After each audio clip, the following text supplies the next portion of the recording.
The sun is out. It's great to be alive. And there's never been a better time to see New Zealand. Join us on an adventure across one of the most beautiful countries in the world, as we travel from the northernmost tip to the southernmost point on a journey from coast to coast.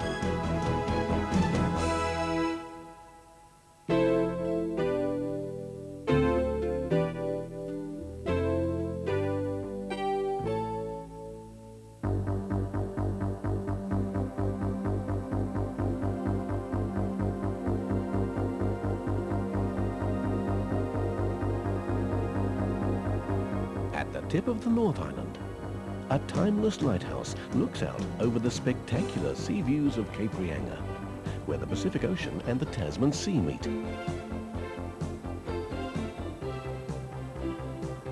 Our journey starts down 90 Mile Beach,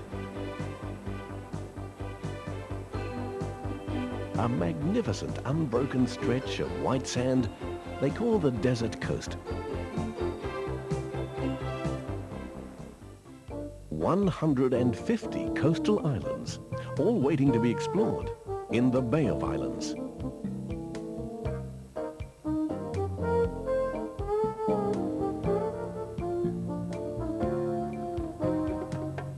Whether sailing, island cruising, fishing, diving, whatever the sport, the bays have them all.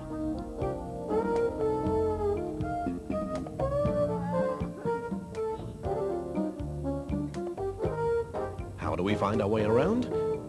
We go on the Fuller's Cream Trip. What all started as a milk run for local isolated farmers is now a tradition. Everyone just comes for the ride. Another trip? Try the Quick Cat out to Cape Brett. And yes, through the hole in the rock.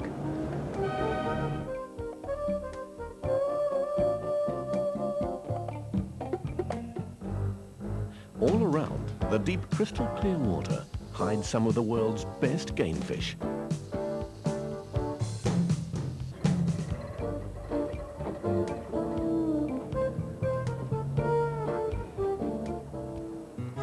Northland treasures its pioneering history. Kerry Kerry's old stone store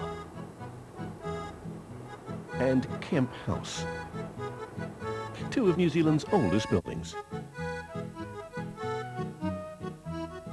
For centuries, the indigenous Maori people had lived simply and observed with interest the arrival of explorers, whalers, and a few pioneers. Into this setting came a growing band of settlers. Here, the Treaty of Waitangi was signed between the Maori and the European settler. An ornately carved Maori meeting house was built alongside as a symbol of the nation's unity and strength. Legends of sunken treasure from olden days are kept alive by Kelly Tarleton's Museum of Shipwrecks, a treasure in itself. New Zealand history started in Russell, first with the Maori, then the European. Pompalia House looked out onto the roughest whaler town in the Pacific. Rebel Chief Honi Heki cut down this flagpole on 3 separate occasions, finally flattening the town, leaving only the missionary buildings. The graveyard and bullet holes tell the story. One of the world's most magnificent trees, the kauri, unique to New Zealand. Vast forests were plundered for world markets. A few trees remain. At Waipua Kauri Forest Sanctuary, all around 1,200 years old and a modest 50 meters high. Rush hour in Kawakawa is the local steam train. Something from the past no one wants to lose.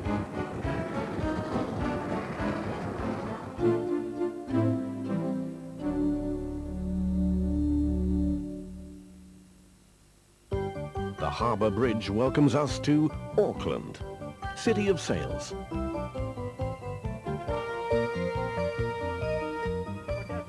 1 in every 4 Aucklanders has a boat. And some days it looks like they're all out here, on the water, at the same time.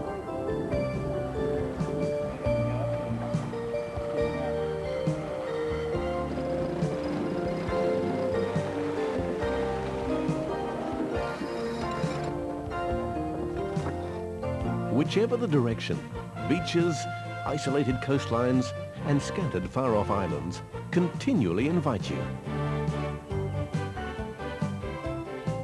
Of course, some get carried away. Must be the sea air. Aucklanders can surf on the waters of the Tasman Sea on the west coast, or the Pacific Ocean to the east, only 15 minutes apart by road. Enter the water without getting wet at Kelly Tarleton's Underwater SeaWorld.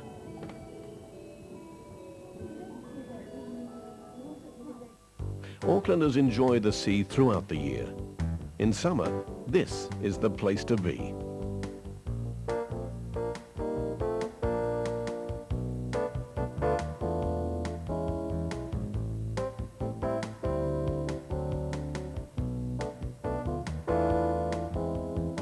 There are 69 volcanic cones in Auckland, and many offer views of the city. One Tree Hill, once a Maori fortress. Its original tree was felled by an axe-happy colonist, so City Father John Logan Campbell planted another tree and built this monument in honor of the first people of the land, the Maori.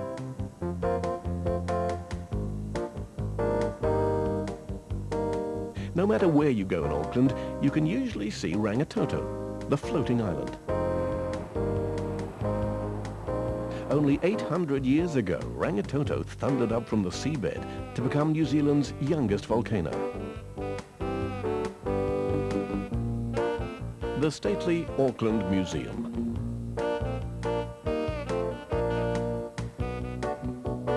Centuries of Polynesian and European history joined to display our unique heritage.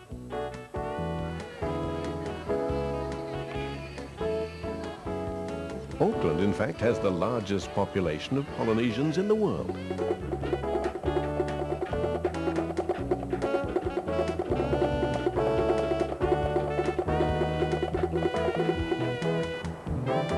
Strong pillars of commerce stud the city skyline and march down to the waterfront, only adding to the character of Auckland's buildings.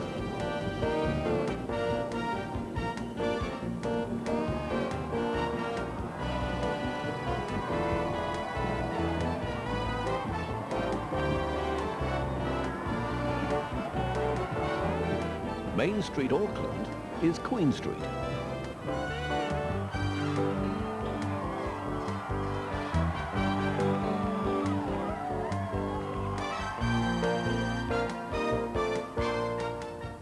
Contemporary sculptures in the downtown square welcome visitors from around the world. Some big, some small. They're off at Ellerslie Racecourse, where the race is to breed the best race horses in the world and make a few dollars on the way.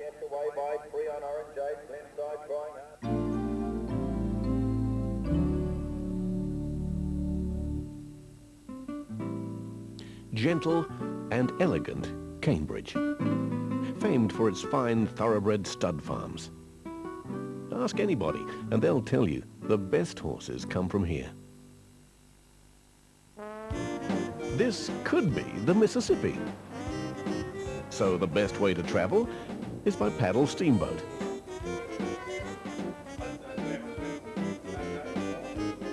But our journey is on the Waikato River.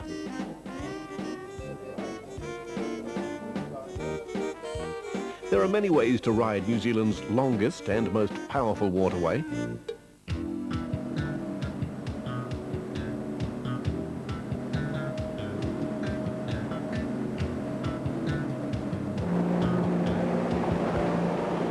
Explorers compared her with the Rhine and the Danube. Beautiful setting for the Karapiro Dam to provide her nuclear-free energy to the nation. Trickling rainwater has formed caves full of stalactites and stalagmites, still growing, be it only centimeters a century.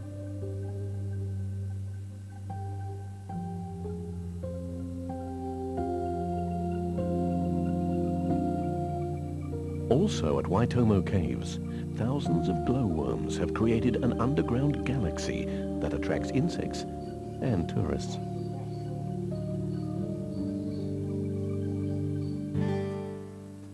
The large Waikato region is the richest dairy farmland in the world.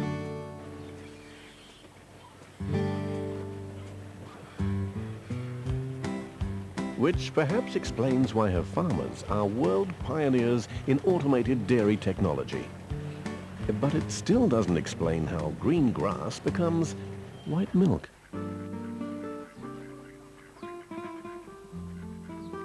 In Taranaki, every trail has a story to tell, every view an attraction. Natural wildlife, restful lakes and scenic paths tell you you're in Pukakura Park. Like a mountain in exile, Mount Taranaki towers above some of the best farmland in the country and keeps a watchful eye on two great New Zealand traditions, farming and rugby. Barefoot on frosty ground, these boys may have careers as All Blacks.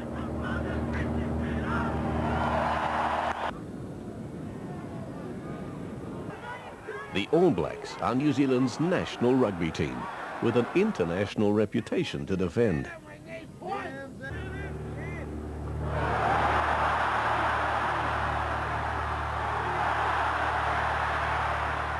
Supporters come in all sorts of costumes.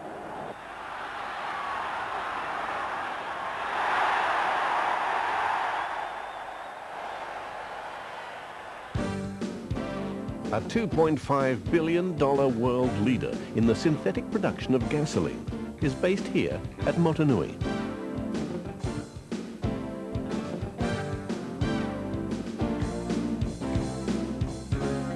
While Mount Taranaki remains unaffected.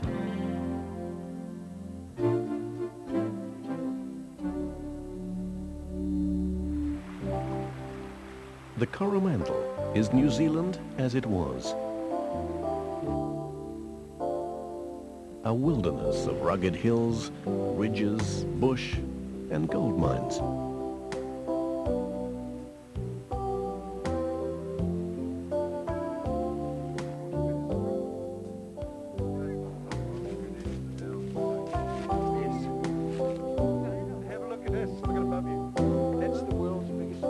Locals want the Coromandel to remain just the way it is, a forest park.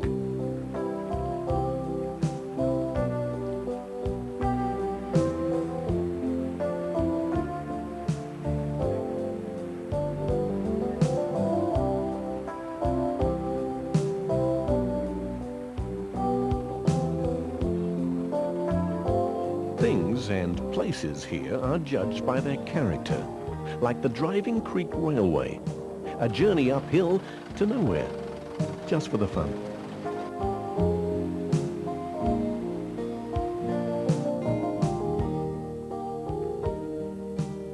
The only industry is handcraft and pottery.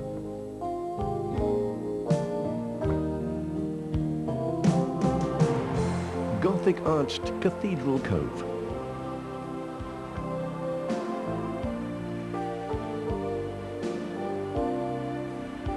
Or strange hot water beach, where at low tide you can dig your own hot pool.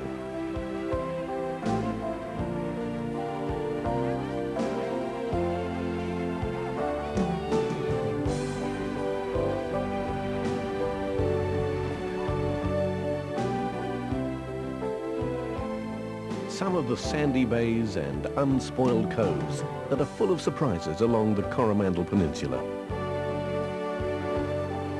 Rightly called the Bay of Plenty, Mount Maunganui, a landmark for boaties, surfers and bathers.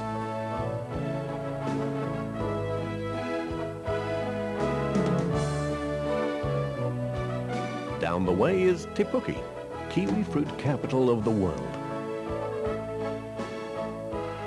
where volcanic soil and subtropical climate produces fruit that looks almost manufactured.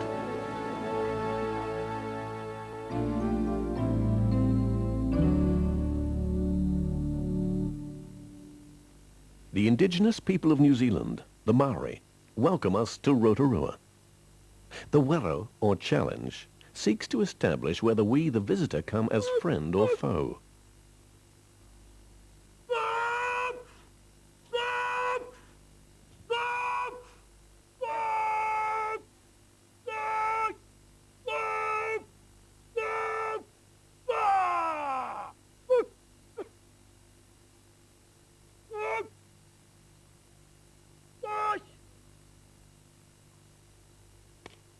Because of their gift to give life, it is always the woman's voice that is first to bid us welcome onto the village marae.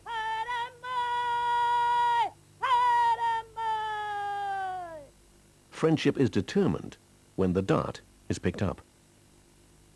Maori hospitality is expressed in food, clearly seen if you're ever invited to a hangi, traditional Maori food cooked in the traditional Maori way and delicious.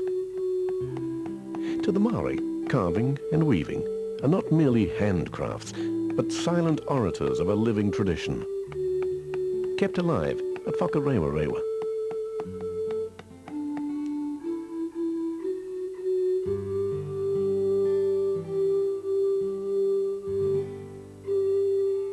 These people are direct descendants of the Te Arawa canoe, captained by Tama Te Kapua. They, with 6 other longboat canoes, came to these shores in the Great Migration of 1350 from Hawaii Iki. Each canoe settled a different part of the land they called Aotearoa. Amid Lake Rotorua, Mokoia Island, center to a legendary love story between warrior Prince Tutenakai and the beautiful Hinamoa, daughter of an opposing tribe. She swam to the island to join her lover and life partner forever. For centuries, long before European settler and tourist arrived, Maori life continued, comfortable in a land of upheaval and a lifestyle among lava.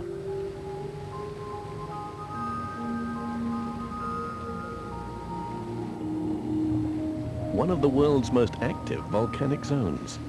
Here at Whakarewarewa, the land is literally on the boil. Geysers and hot springs simmer and spit.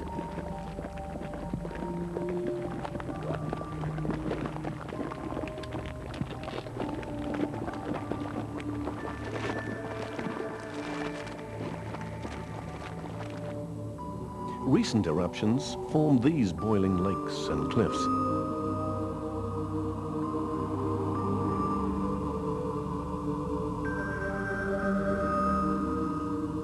Sparkling but deadly, Champagne Pool deceives the visitor with its beauty. St. Faith's Anglican Church, where Maori tradition and Christian faith blend. Mount Tarawera, an 8-kilometer scar, is all that is left of an eruption that destroyed a landscape before it created a new one. 150 villagers died in the rush. Neighboring Lake Rotomahana, brooding reminder of an eruption that created this landscape only 100 years ago.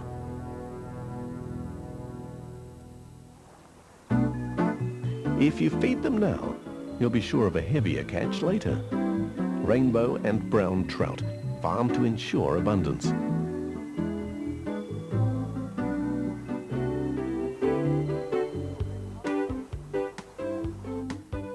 The native New Zealand kiwi bird follows the underground insect life closely, waiting for its next meal to surface.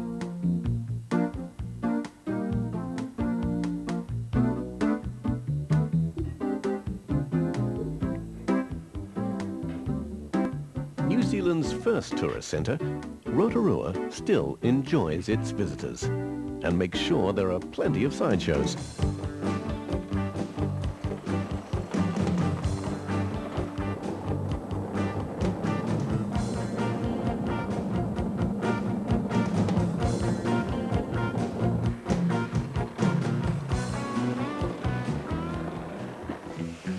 Uniquely, the sheep industry has been turned into live entertainment.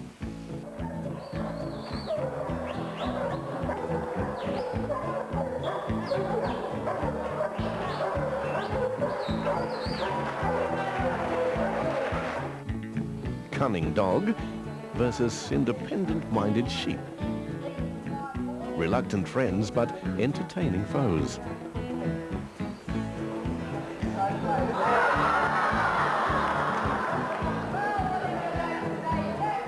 Just very frustrating to work with.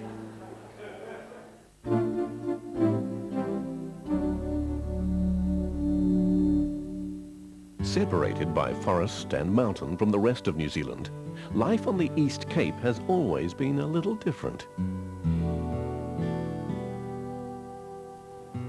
Home of New Zealand's largest native Pohutakawa tree. Its stunning flower, a highlight of summer.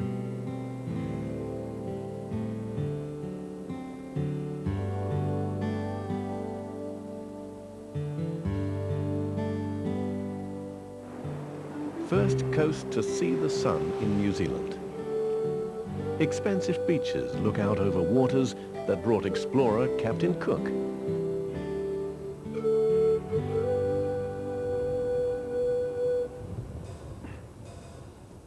Much of downtown Napier was built during the 1930s in the style of Art Deco. Now she is a jewel of that era and attracts visitors from around the world.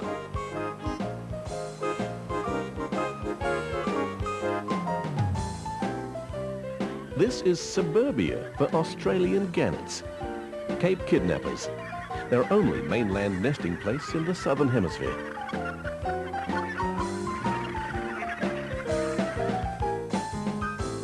Te Mata Peak overlooks the rich, once sacred land of Hawke's Bay.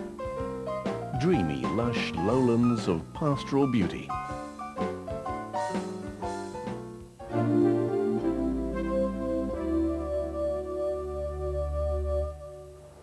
Steaming bores describe a landscape in thermal uproar and supply an abundant field of energy.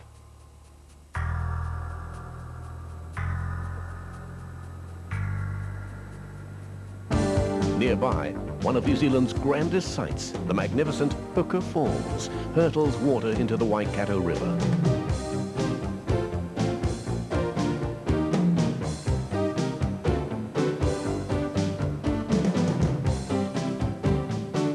Named Lake Taupo, this is more like a tideless sea than a lake. It is neither, but a volcano which blew its top some 2,000 years ago.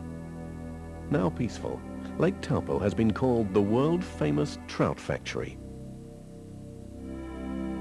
Thousands of brown and rainbow trout are caught here each year.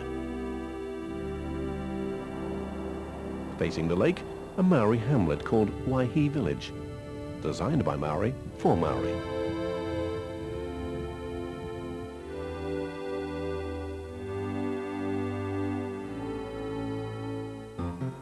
The trout river Turangi, where each bend and pool has a fishing title like Silly Pool for beginners and Breakfast Pool for fanatics.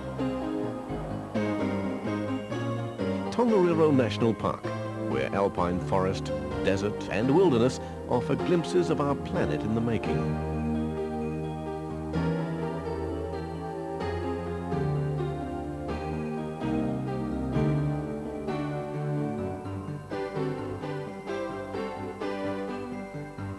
To some people, you only have to mention the words snow and mountain and they arrive. Tens of thousands of them, testing the slopes to the limit. Mount Ruapehu is the ski mountain. Surrounded by spectacular scenery, experienced skiers and beginners try to avoid each other. But sometimes, trouble just seems inevitable. A treat for the traveller is Waiuru's Military Museum, which covers all the campaigns New Zealanders have ever fought. Stories not of war, but of loyalty, camaraderie and necessity.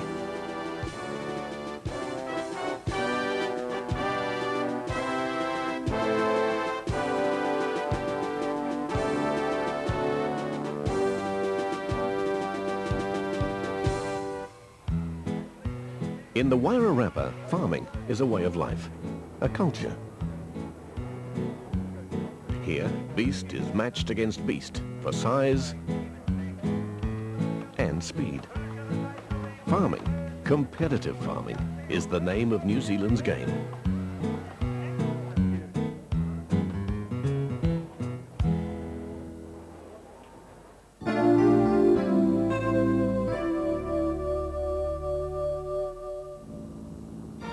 City, country and coast meet together in Wellington. Capital and governing centre, Parliament actually sits in a unique building we call the Beehive. Early Prime Minister Richard Seddon reminds us of our lively political history.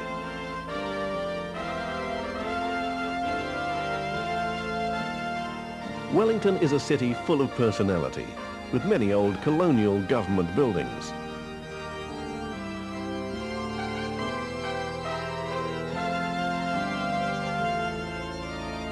Homes perched on steep hills that run into the sea.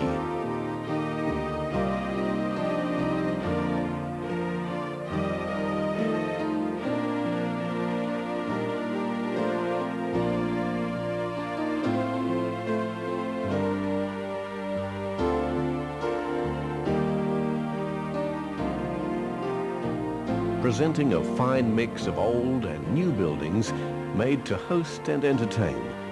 She has been called the San Francisco of the South.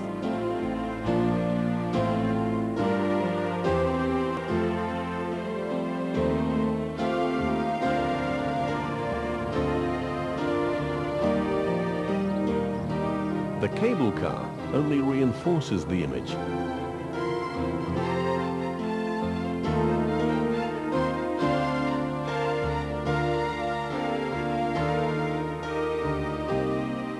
Named after the explorer, Cook Strait is the channel between North and South Islands.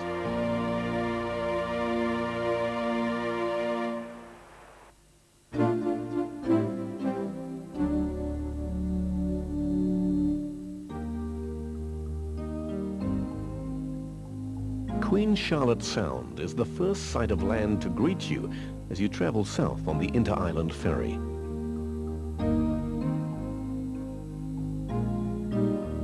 Nestled at the base of the sound hides the ferry port of Picton, hiding place for a flotilla of yachts that visit these parts each year.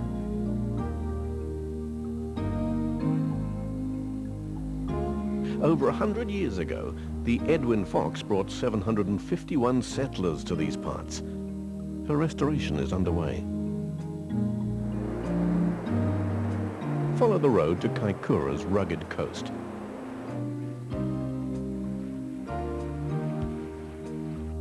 A township built around the sea.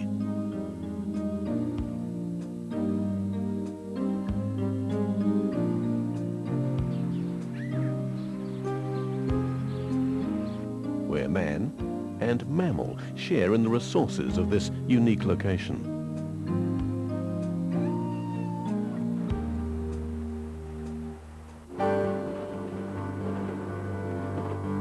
Because of the unusual depth just offshore, the grand master of the sea, the whale, comes to feed and bask.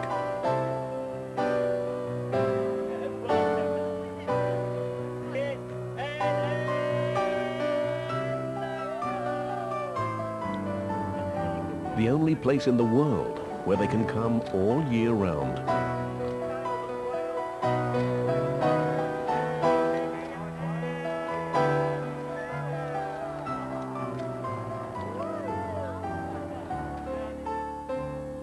The Cathedral Tower overlooks Nelson, centre to the Marlborough region. Hard work and a benevolent climate helped establish Nelson early, and the discovery of gold brought quick prosperity. Some of the old homesteads in the region show us what their lives were like.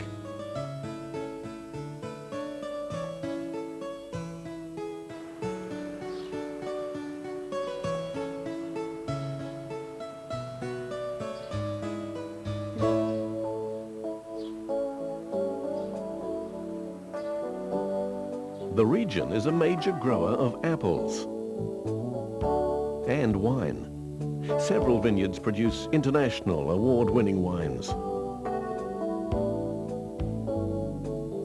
No wonder people look happy. Abel Tasman National Park provides a gateway for us to escape. What better way than into some of the most beautiful and unspoiled wilderness in the world?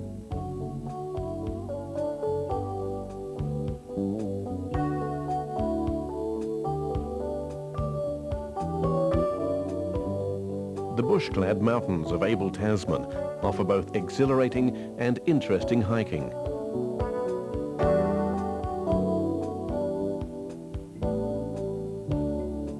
Trampers are rewarded by the yellow sands and calm waters of Golden Bay.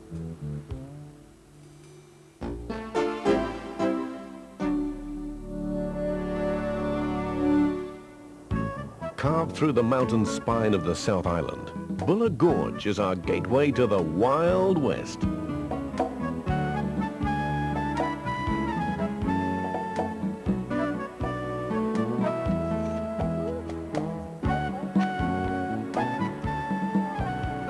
Strange, multi-layered Punakaiki rocks, where layers of contrasting rock weather differently. It's the nearest thing rocks ever get to having wrinkles. When the sea moves in, the air rushes out, and there she blows. Shantytown echoes the golden days of yesteryear, when the hills were full of flint-like personalities who traveled the world to stake their claim and find their fortune in gold.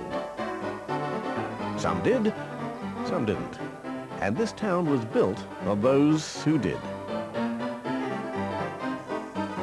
There's still gold in the hills, but the rush has slowed. In fact, in these parts, no one's in a hurry.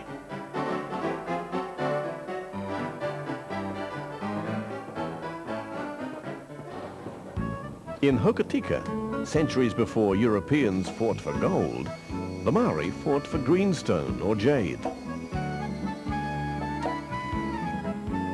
Harder than most materials, it takes diamonds to cut its surface. Once used for weapons, it is now worked into sculpture and jewelry.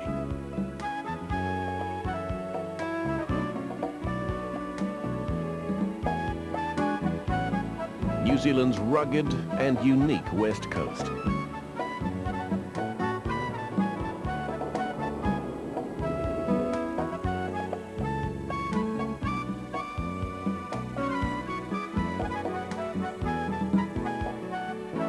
Westland, the wild and wetted strip of green bush between the Tasman Sea and the Southern Alps.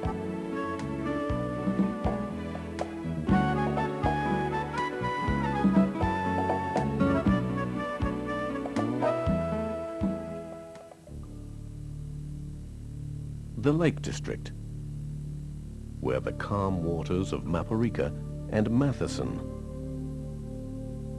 mirror the majestic peaks of the Southern Alps. Like giant pools, they reflect the bush-clad shoreline of an untamed west coast.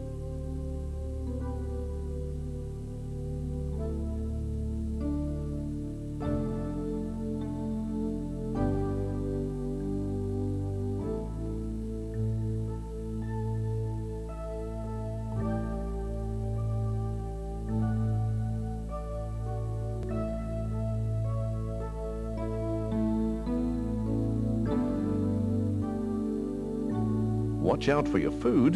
The cheeky Kia has a big personality and a big appetite to go with it. The shy wood pigeon just looks on.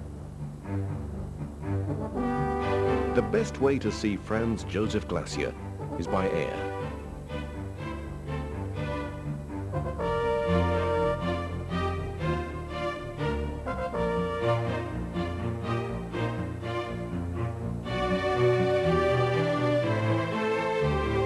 Torrents of jagged ice have now become crevices of up to 30 meters in height.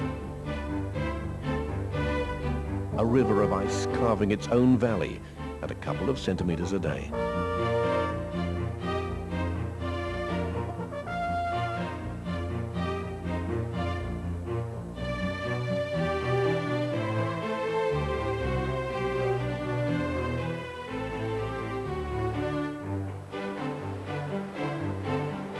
Centuries-old ice thaws into the Waiho River. Sea and wind work together to carve out Knights Point.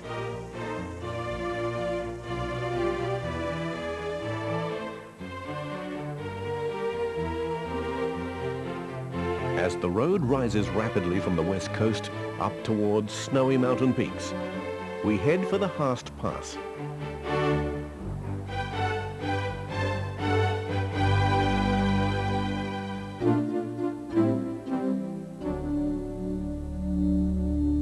The broad and fertile Canterbury Plains introduce us to Christchurch, the Garden City.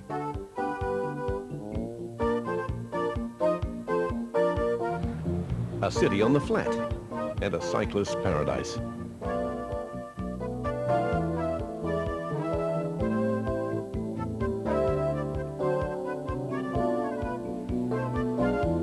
Here, first settlers came from England and set out to establish Christchurch as an English city.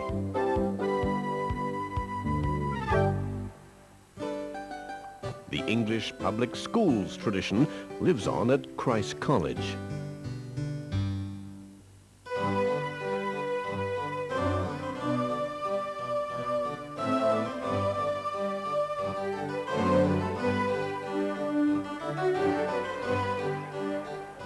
At the center of the city's Cathedral Square.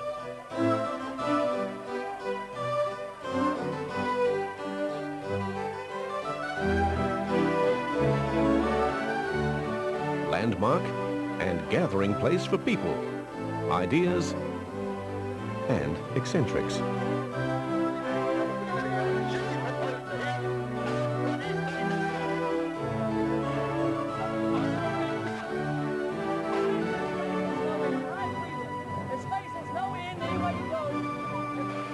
A great place to relax. City Common, Hagley Park. A timeless ride around the park takes us past fragrant flower beds and reminds us of a 19th century England.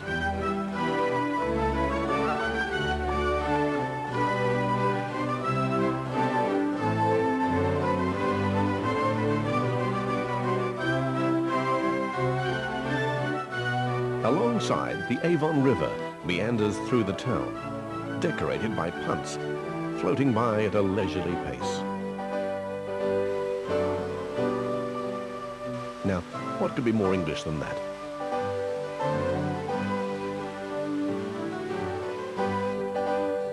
The Botanic Gardens, where the style is formal and the flowers are traditional.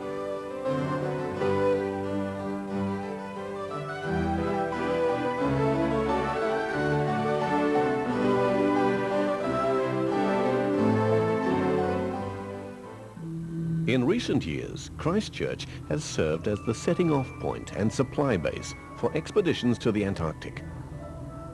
This story is told at the International Antarctic Centre.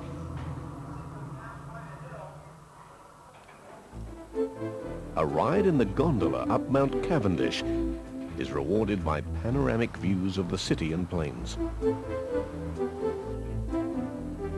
Cradled within the steep hills of Banks Peninsula below lies the port of Lyttelton.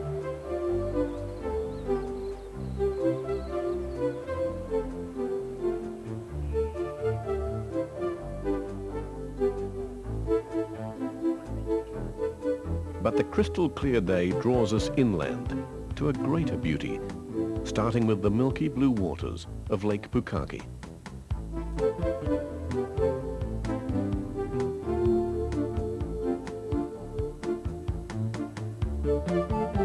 This is only the beginning as we start our pilgrimage to the magnificent Southern Alps. New Zealand's highest peak, Mount Cook, draws thousands each year to the national park. World-famous hotel The Hermitage hosts them, but it is the beauty that satisfies and brings them back again, year after year.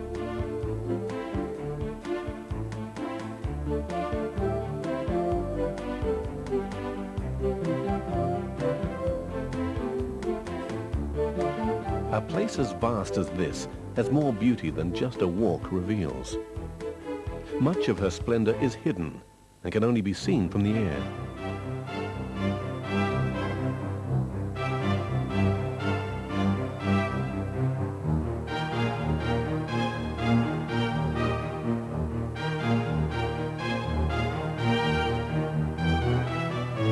Tasman Glacier provides a landing place where we can touch the beauty of one of the world's highest rooftops.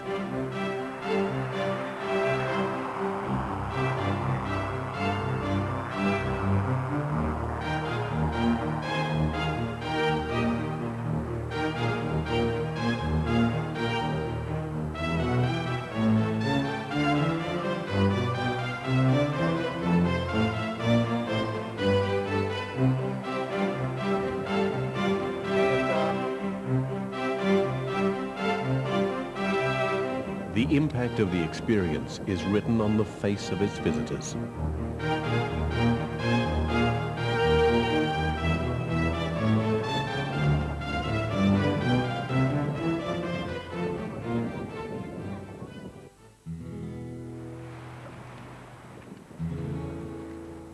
On horseback is a great way to see the Mackenzie country, a vast hidden flatland running between the mountains.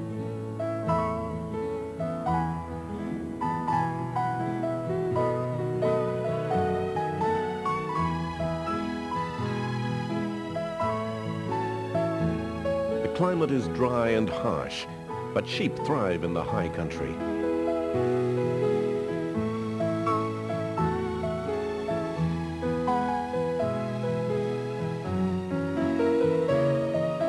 Sheep have been the economy here ever since the European arrived, and shearing them is part of our national tradition.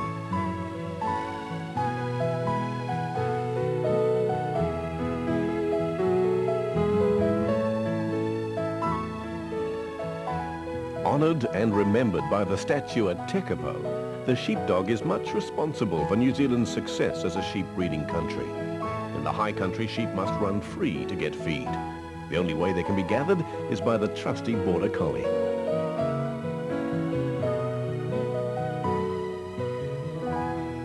The Church of the Good Shepherd commemorates the faith of the early settlers and aligns the beauty of its countryside to its creator.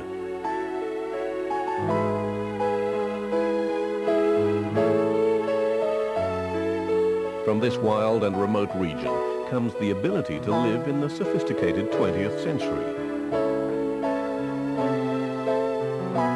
As hydropower is sent across the country at about the speed of light.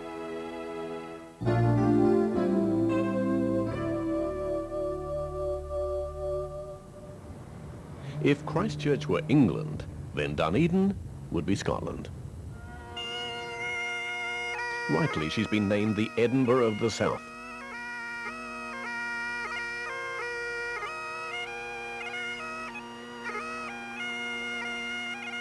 In her centre, a proud statue of who else but Robbie Burns, the Scottish poet.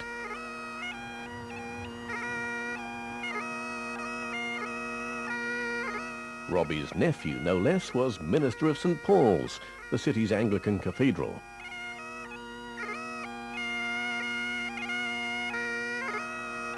Dunedin's early architects wanted to make every building interesting, no matter how functional their purpose.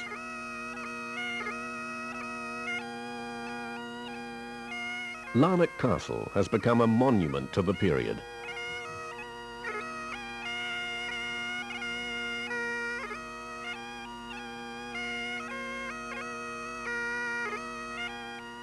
Otago Boys High is a landmark,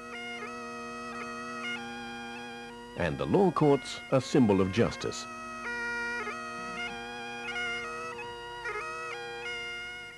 The world's largest seabird, the Royal Albatross, has formed a colony at Tairoa Head. The only place you can watch them at close quarters. A riddle of nature, the giant marbles called the Moeraki Boulders.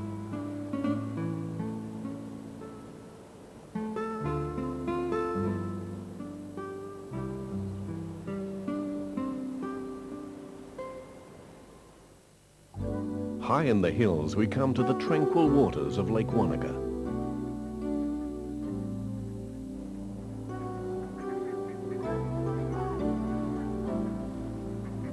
A learning place for all sorts of beginners.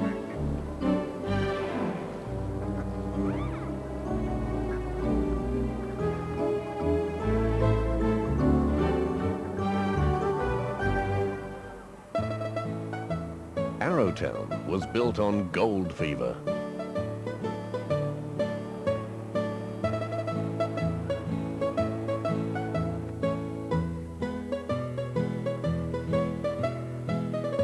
Her quaint beauty belies her wild past, and the stark hardship endured in the hope of instant fortune by her settlers.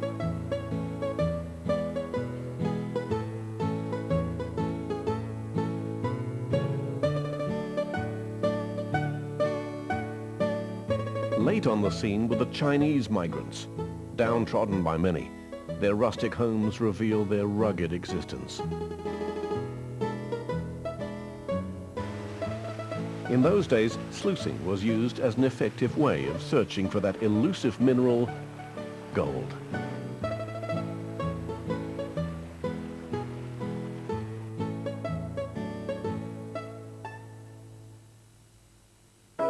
A rowboat describes the scenic route across Lake Hayes.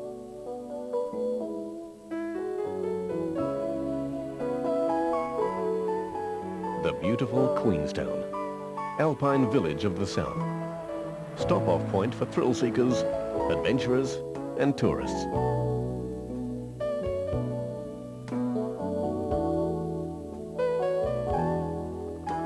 The Remarkables, an aptly named range of mountains.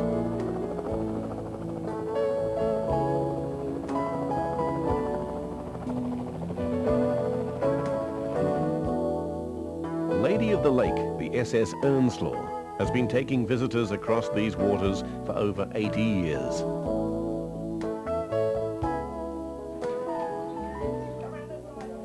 Stopping at Walter Peak Station, where people's reaction to farmland animals close up is still the same.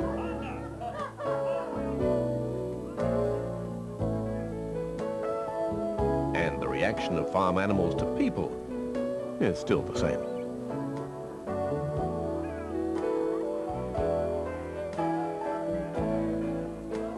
On the return journey, our passengers are definitely more jubilant. It must be the fresh farm air.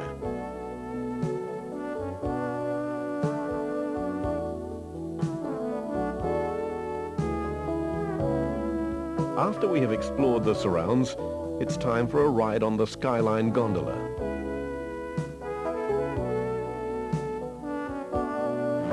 Followed by an inspiring view from the top.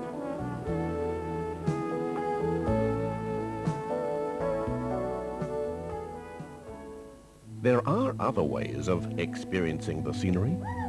For those who want to go where no one else has gone before, then walking off the edge of a cliff is maybe for them.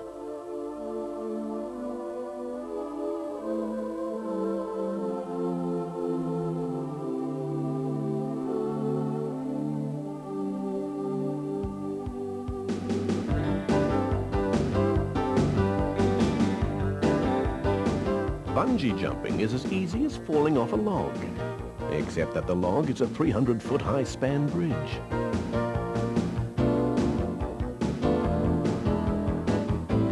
this kind of fun is maybe harder than it looks.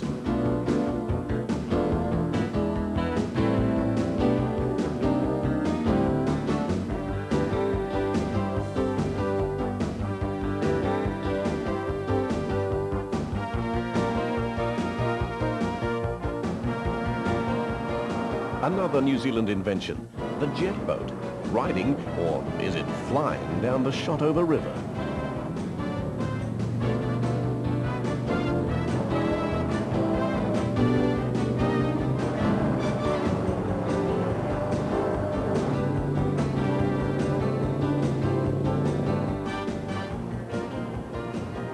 An inflatable raft and a willing crew is all you need for the ride of your life on these waters.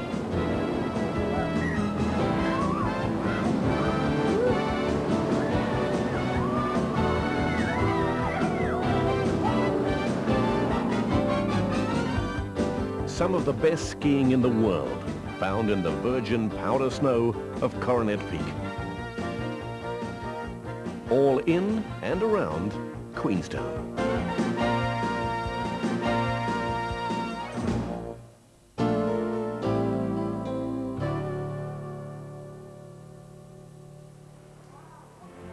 Waipati Beach takes us to Cathedral Cave.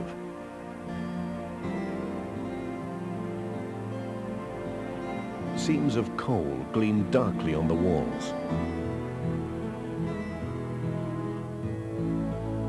A sparkling jewel hidden by native bush.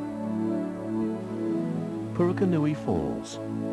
White water on black rock.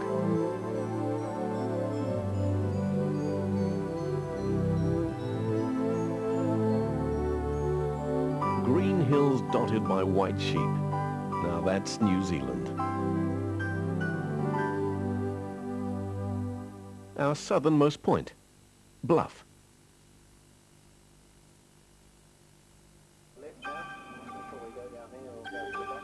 Carved out of solid granite,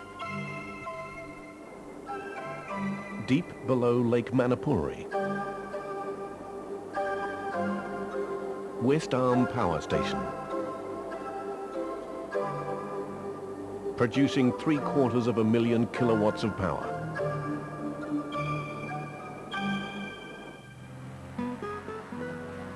Only a small float plane can take us into the untouched regions and unsurpassed beauty of Fiordland.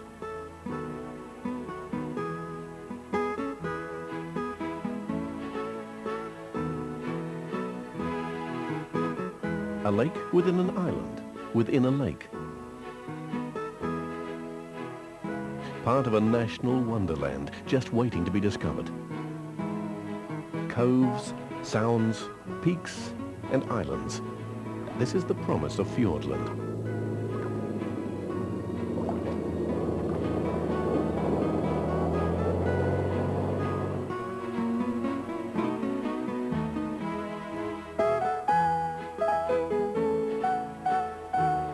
Undisturbed fjords offer private fishing trips and an experience of a lifetime. The trout are big and hungry here, so we shouldn't have to wait long.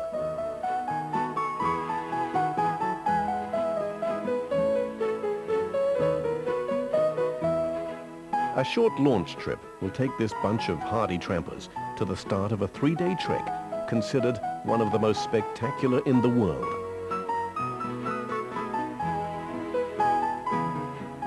Through tall native forest, across glacial valleys and along breathtaking mountain ranges.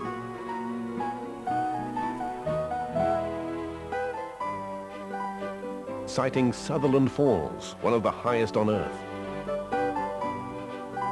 Milford Trek is the ultimate walker's adventure.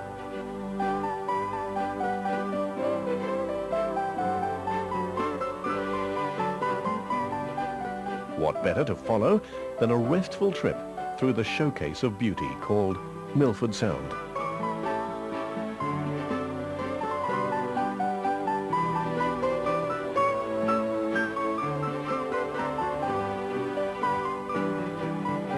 A deeply gouged glacial valley, now filled by the sea, Milford Sound is a fjord, offering a 10-mile launch trip, past mountain peaks, hanging valleys, waterfalls,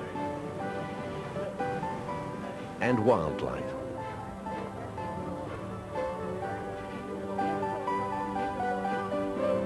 Centrepiece to the experience is one of New Zealand's most famous landmarks, Mitre Peak.